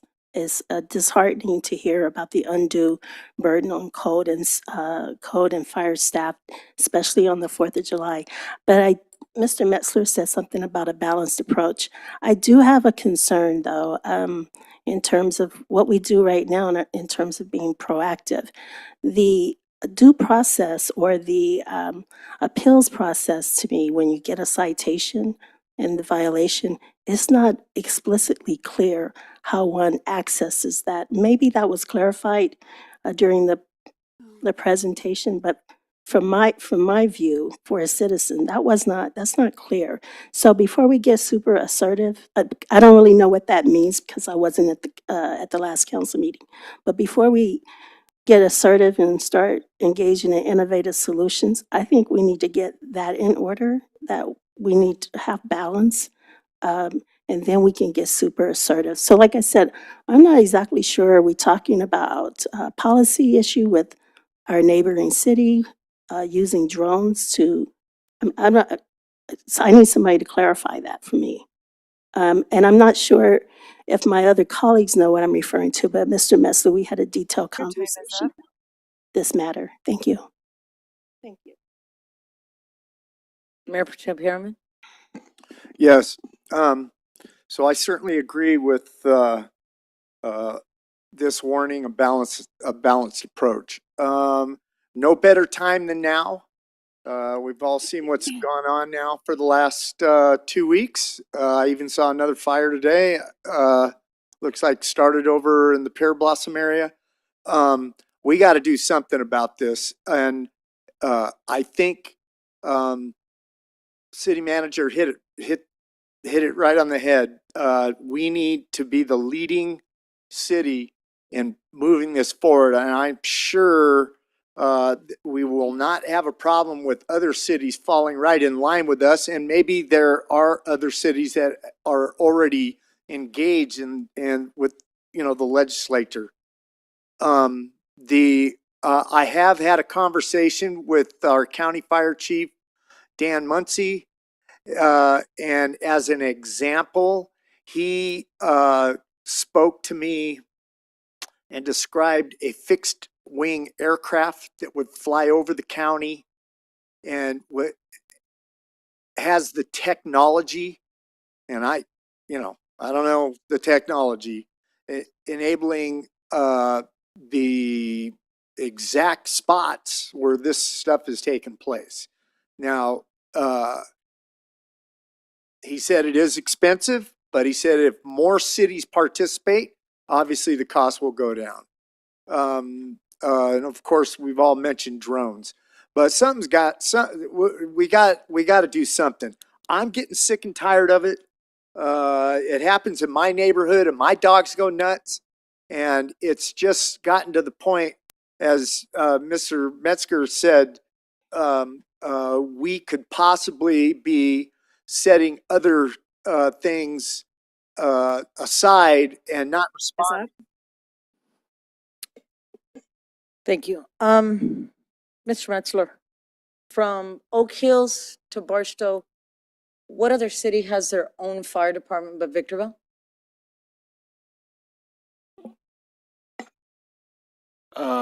I'm sorry, you said Oak Hills to where? To Barstow. Barstow City has their own fire department. We have our own fire department. Apple Valley has a fire protection district. And then everybody else is represented by county fire or CAL FIRE. I'm going to say this, I'm probably getting in trouble. Big Bear Lake, if you wanted to include them, they have their own city fire department. We had 3 engines in Adelan, in a neighboring city. If something would have happened here, can we bring them back? I mean, I get it. We say that we have to go help them, But if my house is burning on the corner of Main and Main, and that engine that's supposed to be covering my home is in a neighboring city, I mean, can It probably depends on the nature of the call, but yeah, I think Chief Clemmer would be helpful. Yeah, it's just like a big, it's a big moving game. Everything, when resources go this way, then other stuff is pulled in. I get it. But once they're committed to like an active incident, then they're there. So we can't bring them back. So once they go, Not for initial attack stuff. If it's initial attack, you're committed. You have hose on the ground, and everyone's committed to the work that's being done. so something could happen in Victorville, and just because our engine got called to a neighboring city for help. Yeah, and we manage that That's it. pretty close, but it just depends on what the incident is. Okay. And yeah, it's a case by case basis, but they'll take up to 2 of ours per incident. But if there's something else that pops off, we have to physically manage that as the battalion chiefs. Thank you, sir. All right, thank you. I have no further questions at this time. I'll invite a motion. Thank you, Madam Mayor. All right, so keeping in mind that Mr. Metzler is going to do his part with city staff to do the magic they always do on important issues, I'll leave that there.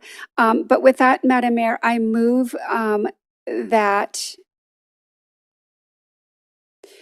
we direct city manager to bring the city council back with language as to a reasonable position to take on this, as well as talking points for having discussions with state and local policymakers, and consider at that time what council member or council members should take on the task of having those conversations with legislators.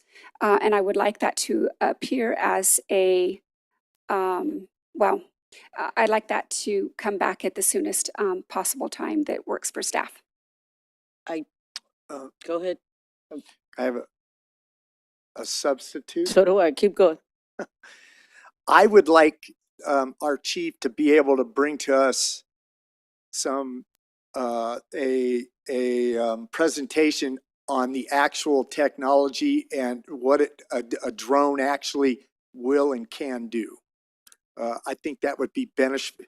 You know, I don't know if he's spoken to Mr. Muncy and knew what I was referring to, but I'd like to make a motion that our fire chief, I know he's already given one report, presentation, but do another one specifically towards some more modern technology. Yeah, I think Hold that, on.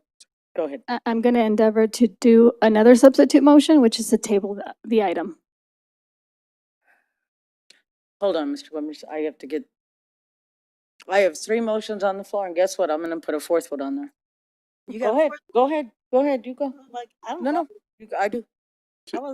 I'm gonna second her substitute motion because I feel like a deer in the headlights. I asked a question, city manager didn't really answer. I'm not in a position to do much of anything but say no. So we have a first to table and a second. I have a substitute motion. Let's see if we can get this passed. Motion to start a round table, at least to discuss, like you said, this is all over the floor, everywhere. At least 2 council members and only 2 council members to be on a committee with our fire department, with someone of the city manager's choosing to discuss what we can do. It was brought to us and it's everywhere. We have everything from a plane of 9/11 to a drone to let's not do nothing and just sit here. So that is my motion to at least start a committee to discuss and see where we're at. Hearing no I'm not Okay. clear what that means. Like, what would the committee Can be be comprised of? That would help 2 me. council members, someone at Mr. Metzler's, his executive staff, doesn't have to be him. He's got 4 executive staff members. Chief Kemmler, to sit there and discuss, okay, this is what could happen, this is what we could do, this is what we need to do, and this is what could happen. Not one question was answered here of what we want to do and what does it mean. Like I said, we've had everything from a fixed aircraft to not doing anything. So and that's the whole spectrum. So there was no second on mine. No, well, hold on. I'm still thinking. So creating a committee, and is this a committee, since it's less than a quorum, Mr. D. Bortnowski, the mayor can choose the committee members? That could happen, yes, so you could amongst yourselves decide, Okay, although you don't have this agendized for that right now, so. correct. So I'm going to second it with the understanding that it's brought back to formulate that committee. Okay, I'll agree with that speculation on that. So we have a first. Now, I'm sorry, Madam Clerk, you want to say something? Go ahead, please. You have a bunch of motions on the floor, so let's take the last one at hand first, which is yours. Okay. Yes. So we have a first by Mayor Becerra, a second by Councilmember Jones. I'll take a roll call vote on that. Councilmember Gomez, Nay. Councilmember Irving, No. Councilmember Jones, Aye. Mayor Protem Harriman, Yes. Mayor Becerra. Yes. That motion passes with Councilmember Gomez and Irving voting no. We're done with that then, correct? Thank Correct, that would then supersede the other motions, yes. Thank you, sir. We've now taken action to start a committee. We'll leave it at that, and we're gonna bring it back at a subsequent meeting to vote on how we go forward with that. Thank I you. have a point of clarification. When there's several motions, the priority is taken, but when there's a second, there's a forced vote. I mean, it's my understanding, but you can clarify that. It's my understanding. Did you understand my question? Yeah, Okay. here there was the 4th motion was the one that was seconded and voted upon, and it moots out the prior motions. Item 13, consideration of proposed city council resolution number 24-020, adopting revisions to the City of Victorville City Council Policy and Procedures Manual. Here we go. We. I'm sorry, Madam Mayor, Mr. DeBernowski, please, reference where, you said that I second a substitute motion. And There were 3 on the floor, and I second hers, and we did not take issue with it. but there was a subsequent motion that action was taken on. How that many can took be care on of- the floor at one time? Typically, it's only 3, That's but, what I thought. but that's not a And that rule. one was second. I don't know why we didn't deal with that. But that's not a rule. That's up to the presiding officer. You can have more motions than 3. There is no limit. That's just a suggestion in Rosenberg's. So there was a 4th motion that was voted on, and therefore that supersedes and addresses the issue. And then a point of clarification, we failed to continue with the comments on the item. Are we still going to go through for the comments after the questioning? No, we've taken a vote and voted on it. We're on item 13.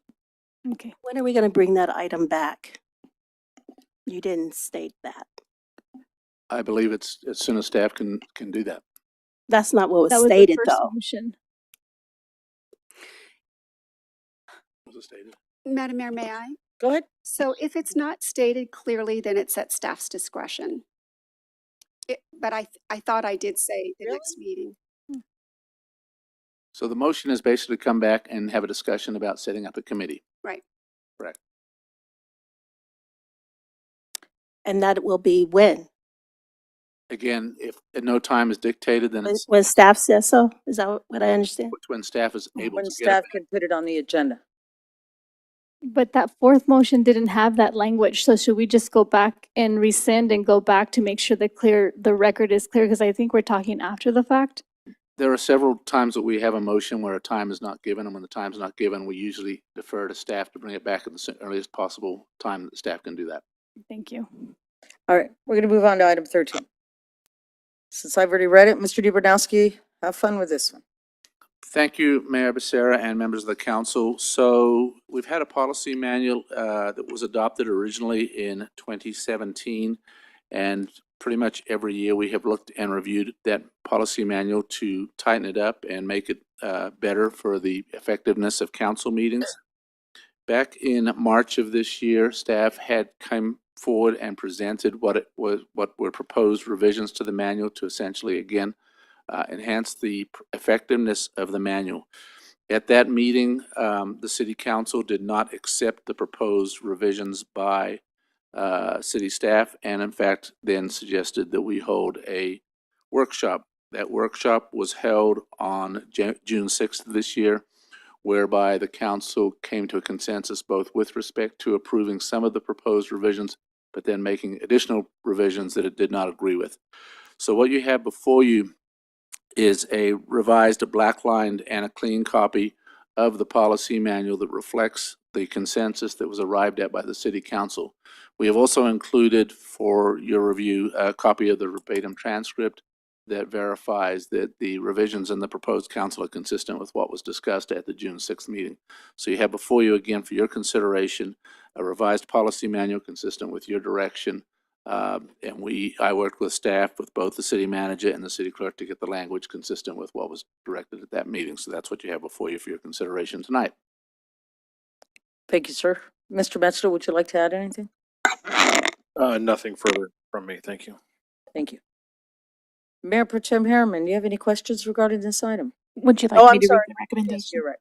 Madam Clerk, would you please read the recommendation? That the Honorable City Council review and consider the proposed revised City Council Policy and Procedure Manual and adopt Resolution Number 24-020 approving the proposed revised Council Policy and Procedure Manual. Thank you. Sorry. Mayor Pro Tem Harriman, do you have any questions on this item? I don't. Councilmember Gomez. So California Government Code sections related to confidential addresses include Section 6208.1. This section prevents the public posting or displaying of participants' home address or phone numbers without the written consent A participant who makes a written demand if they're concerned for their safety or the safety of those living with them. 6254.21C, this section requires websites to remove the homes, address, or phone numbers of elected, appointed, or appointed officials who requested in writing. 6207 and 6215.5, these sections allow participation in the Safe Home Program to designate a mailing address that can be used by state. Point of order, Madam Mayor. May I state my point? State your point. I fail to understand what this has to do with the agenda item at hand. If we could, The item is saying in our manual that we must prove where we live. I think she's addressing and she's stating state law that, oh, okay. not specifically her, I but withdraw why do my we have to? And this section allows in the Safe and Home Program to designate a mailing address that can be used by state, county, and city agencies as well as the courts. The Safe Home Program is California Address Confidentiality Program, which helps people to keep their addresses confidential and out of the public records. Participants in the program can also register a confidential voter to keep their voting information private. It's my opinion that, and with sustainability of the codes that I've mentioned, that there's violations of state laws that are currently being adhered to specifically for items 2, 3, and 5. Coercion and causing of duress to me particularly as a city council member since consent has been issued as a mode of harassing, stalking, and operating under the color of authority, threatening with humiliation at the dais in front of city employees and audience member, creating trickery in policy. Councilwoman Gomez, now you're going outside of what the vote is. I'm There's talking this, accusation, you're making accusations that you're being stalked, harassed, and everything. That and has I can nothing- prove that. That has nothing to do with the policy manual. That has nothing to do with the policy manual, what we're voting on. And so this, Going to bring you back in. Do not continue. Do not continue. Okay? the Your language, accusations, I'm going to tell you one last time. Stop with the accusations of harassment, stalking, has nothing to do with the, I'm telling you to stop. That's 2. you ready? I'm telling you to stop with the accusations. Do you understand me, Councilwoman Gomez? I'm telling you to stop with the accusations. I'm not going to tell you again. So for the public record, for it to reflect that I have stated the undue stress and punitive criminal charges. Again, are based- enough, you're done. Please mute her mic. Councilwoman Irving. Yes, thank you, Madam Mayor. These revisions arise from the workshop that we conducted or participated in on June 6, 2024, correct? That is correct, yes. Right. And so for me, I believe that I was the maker of I made the motion to bring in an outside consultant. Is that correct? Yes, for the meeting, yes. May I ask, how is this consultant selected? Because I don't, how is a person selected? The consultant was selected based on their having previously held management and workshops with the city council. We were familiar with them. They do this with numerous city councils throughout the state of California. Throughout the state of California? The consultant was from North Carolina. Let me get to my point. In reviewing this consultant's background, I don't think that the consultant was properly vetted, or at least her experience was not within the spirit of what I was requesting at the time that I made the motion. So that's why I wanted to know how she was selected, what rubric was used, or was there a rubric that you employed? How was she selected? Because by my preview, in my opinion, after reviewing her background, she wasn't properly vetted. Madam Mayor, I'm going to call for the orders of the day. This goes beyond the scope of this particular agenda item. During that workshop, every council member participated fully and gave. I hadn't had a chance to vet her myself. Thank you. This goes beyond the scope of the agenda item, Madam Mayor. Let's stop. I don't have any more comments. Yeah, Thank you. that's Okay. question. You can continue. I don't have any comments or questions. Thank you. Councilmember Jones? I do. Just one question. I read through this. It's perfectly in line with what the council agreed to during that workshop. I do have one question really of Mr. DeBortnowski, if I could, just to confirm my understanding on one item. And it's Chapter 8, Section 5, in the section that deals with framed certificates as a ceremonial recognition. And I'm I'm sorry, I'm not there. Let me get to it real quickly. So when I had requested a minor change to this particular one, it was to address an issue that I had seen across time where we had members of other communities, but they contributed greatly to our city in one way or another, and yet they were denied, based on the way the policy was written, any kind of ceremonial recognition. Hold on, and the language, I believe, as it reads now, is that they can be conferred based on contributions, exceptional contributions or contributions of significance. Mr. DeBornowski, as it relates to that language, is that sufficient to get us to a place where we can provide ceremonial recognition for things to people that don't necessarily reside in our city, but have taken great pains to contribute to our city? I believe it does. I mean, the language references exceptional contributions or contributions of consequence to the city of Victorville. I believe that would fall within that realm. And the reason I raise that is, I mean, our policy was written very tightly, but there were some unintended consequences, and sometimes our own policy prevented us from providing recognitions when every other city was willing, and then Victorville was effectively kind of the lone standout. And I think it ended up being a poor reflection on Victorville and also to any host of any event. I know we had a Martin Luther King event several years ago, for several years. Time is up. Thank you. Thank you, Madam Mayor.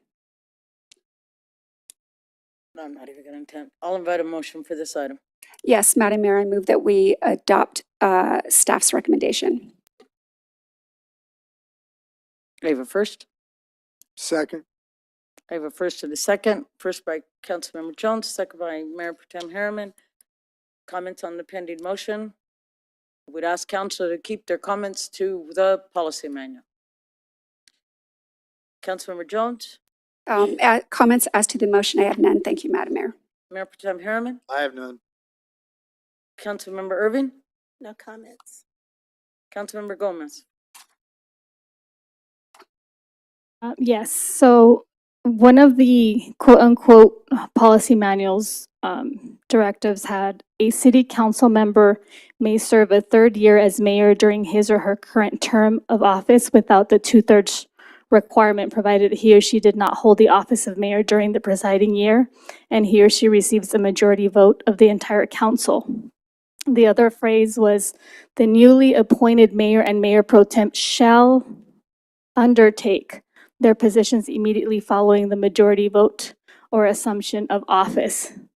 So I just wanted to bring to the attention that some of these policies are definitely not equitable, and they create some type of skewed perception, and that's what I wanted to make comment on.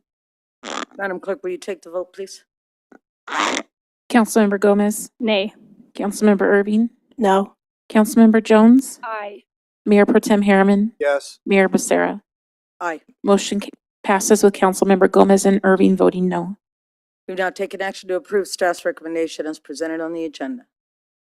City Manager reports. Mr. Metzler. Thank you, Madam Mayor, members of the council. We do have quite a few items to share with you. First, the city's recruiting volunteers for upcoming Community Cleanup Day, which is October 6th this year. Registration is available on the city's website, and the deadline for that to sign up is on October 4th. Also, in an effort to reduce landfill waste and promote composting, the city is distributing free kitchen food scrap containers available for pickup by city residents at City Hall, the library, also the Hook Community Center. Engineering staff has worked in coordination with San Bernardino County staff to install a four-way stop control in the intersection of Bear Valley Road and Monte Vista. The stop signs were installed last week on Tuesday, September 10th. The new traffic signal that was recently installed at the intersection of Mojave Drive and Condor will be activated this Friday, so be aware of that. Fire department side, as we have been involved in the fires affecting us just to the south. The line fire and the bridge fire are under unified command with CAL FIRE and U.S. Forest Service. That's still ongoing. Firefighters are actively are actively working to contain those fires. Both are being investigated. The fire department, our fire department, Victorville Fire, is assisted in those efforts by deploying one engine and a strike team leader to the line fire. We've had 2 engines to cover San Bernardino County fire stations in Fontana and San Bernardino, and 1 engine to cover CAL FIRE. The deployed engines have since returned, with the exception of brush engine 314, which is still covering the Lucerne Valley CAL FIRE station. And then we also had our command, Chiefs Clemmer and Chief Roach. They did respond to the Wrightwood fire on September 10th, which was Tuesday, to help aid in some of the evacuations and structure protection up there. So your department was very much involved in those major incidents. On the economic development side of the house, we are accepting applications for the Old Town Commercial Facade Improvement Program now through Monday, September 30th. That program is designed to improve building facades, promote local shopping, and preserve the historic character of the Old Town area. On the community services, we're very well aware this time of year, the annual Fall Festival is quickly approaching and will be on October 5th, which is a Saturday. That's an opportunity to bring your family and enjoy the lineup of music, food vendors, kids zone, and a whole lot more. So with that, that's all I have. Madam Mayor, separately, I'll forward this via email to also share with you the greater detail of development projects that are going through our development process here in the city. Thank you, sir. At this time, we'll do item 15, discussion of possible action regarding upcoming agenda items. Councilmember Irving? I'll have it. Councilmember Jones? I have none. Thank you, Madam Mayor. Councilmember Gomez? Yeah, a motion to agendize a yearly presentation of the rules that cover motions utilized by the city of Victorville as a special workshop. Hearing no second, that motion dies. That's all I have. Mayor Pro Tem Harriman? I have none. And I have none. Item 16, reports of council members from meetings pertaining with the city of Victorville. Mayor Pro Tem Harriman? I also have none. Councilmember Irving? No. Councilmember Gomez? Maybe don't ask me if it's part of the policy. Maybe if you can just cite the policy, that way I don't have to keep saying that you guys didn't vote me in, so it doesn't sound that bad. Just read the policy, why. Councilmember Jones? Thanks. Thank you, Madam Mayor. So no reports on committee meetings, but I'll make the requisite report that council members are to make following attendance at conference. So last week, I attended the Congressional Black Caucus Conference in Washington, D.C. Attending with me were Mayor Becerra, Mayor Pro Tem Harriman, and City Manager Metzler. While I had high hopes for a valuable educational experience and professional development, I must say that the conference fell short of my expectations, and in hindsight, for me, was an unjustifiable use of public funds. While there were some informative tidbits, I believe the council could have achieved similar outcomes by bringing in a consultant, hosting an in-state conference, or simply drawing from our own community resources. As council members, we must remain steadfast in our nonpartisan roles. Unfortunately, this conference was heavily influenced by identity politics and partisan rhetoric. While this approach may resonate with some, I believe it detracts from the primary purpose of conferences, professional growth and development. I respectfully propose that we align future conference selections with the nonpartisan nature of our office. Any deviation from this risks turning such events into political junkets, serving personal agendas rather than the broader goals of our office. It is my belief that my fellow council members who attended the conference may agree with this assessment. If they do, I respectfully suggest it would be appropriate for them to report as much. Thank you, Madam Mayor. Thank you. My turn now. I also attended the conference. As Councilwoman Jones said, it was informative to all of us in different ways. So the way I took it was different from her, the way that Mayor Pro Tem Harriman took it. So we'll look at each individual meetings that we attend as we attend them in our way. I have nothing at this time. Meeting adjourned, 7:58. Thank you.